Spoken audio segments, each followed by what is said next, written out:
Hello guys, അപ്പോൾ എൻ്റെ ജോലി കഴിഞ്ഞ് ഞാൻ ഷവർമ കഴിക്കാൻ തോന്നുന്നുണ്ടായിരുന്നു. അപ്പോൾ ഞാൻ നേരെ എൻ്റെ വണ്ടി എടുത്ത് നേരെ കടയിൽ പോയി. കണ്ട് അവിടെ ലൈവ് പൊറോട്ട അടിച്ചിരിക്കുമായിരുന്നു. ഫ്രഷ് പൊറോട്ട ആയിരുന്നു. കിടുകാച്ചി പൊറോട്ട കിട്ടുന്നുണ്ട്. ഒരു നല്ല സോഫ്റ്റ്, എല്ലാം സോഫ്റ്റായിട്ട് കിട്ടും. പിന്നെ ഞാൻ അവിടെ പോയിട്ട് ഒരു ഓർഡർ കൊടുത്ത് ഒരു ചെറുതായിട്ട് ഞാൻ വിചാരിച്ച് പൊറോട്ടൻ്റെ വീഡിയോ എടുക്കണം. അപ്പോൾ ഷവർമ ഇവിടെ റെഡിയാക്കിയിരിക്കുമായിരുന്നു. ഞാൻ വിചാരിച്ച കസ്റ്റമർ വന്നിട്ടുണ്ടായിരുന്നു. കസ്റ്റമറിന് ആദ്യം കൊടുക്കാൻ പറഞ്ഞ്. അപ്പോൾ ഞാൻ ലാസ്റ്റ് കഴിക്കാം. അപ്പോൾ ഷവർമ ഒക്കെ അടിപൊളിയായിട്ട് മൈനസൊക്കെ തേച്ച് തന്നെ ഷവർമ റെഡിയാക്കി പൊറോട്ട കാണുമ്പോൾ ഞാനറിയാം ഒരു പൊറോട്ടന് ക്ലിപ്പ് എടുത്ത് നല്ല സോഫ്റ്റ് പൊറോട്ട ആണ്. അപ്പോൾ സൂപ്പർ പൊറോട്ട ആണ് കേട്ടോ. കണ്ട ലൈവ് കയ്യിൽ വെച്ച് കണ്ടായിരുന്നു. നല്ല സോഫ്റ്റ് പൊറോട്ട. ഞാൻ കല്ലാമല്ല പറഞ്ഞത്, കാര്യത്തിൽ പറയും. പിന്നെ അൽഫാമിൽ ഒരു ഓർഡർ വന്നിട്ടുണ്ടായിരുന്നു.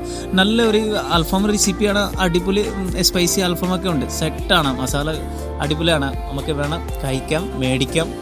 ഇപ്പോൾ മോലാലിൽ കണ്ട ഒരു ഇതേ മന്തി റൈസൊക്കെ റെഡി ആയിരുന്നു ഇവിടെ കിച്ചണിലേക്ക്. മന്തി റൈസ് ഉണ്ട്, പിന്നെ ബിരിയാണി ഉണ്ട്, നെയ്ച്ചോറ്. രക്ഷയിൽ ഇത് നെയ്ച്ചോറുണ്ട് കേട്ടോ. അടിപൊളി നെയ്ച്ചോറാണ്. പിന്നെ ബീഫിൻ്റെ കറി. നെയ്ച്ചോറ് കഴിച്ചാൽ അറിയാമല്ലോ അഭിപ്രായം എങ്ങനെ ഉണ്ടായിരിക്കും. പിന്നെ ചിക്കൻ കറി ഉണ്ട്. അടിപൊളി ചിക്കൻ കറിയാണ്. ബീഫ് ഫ്രൈ, മോനെ തക്കാളി ഉൾപ്പെടെ ചേർത്ത് ബീഫ് ഫ്രൈ, ബീഫും ചാപ്സും ഉണ്ട്. എൻ്റെ ഷവർമ റോൾ റെഡിയായി, ഓർഡർ കിട്ടി. പിന്നെ പക്കായിട്ട് ഞാൻ കഴിക്കാൻ പോകുന്നുണ്ട്. തുടങ്ങിയല്ലോ മോനെ, തീറ്റ തുടങ്ങിയതേ.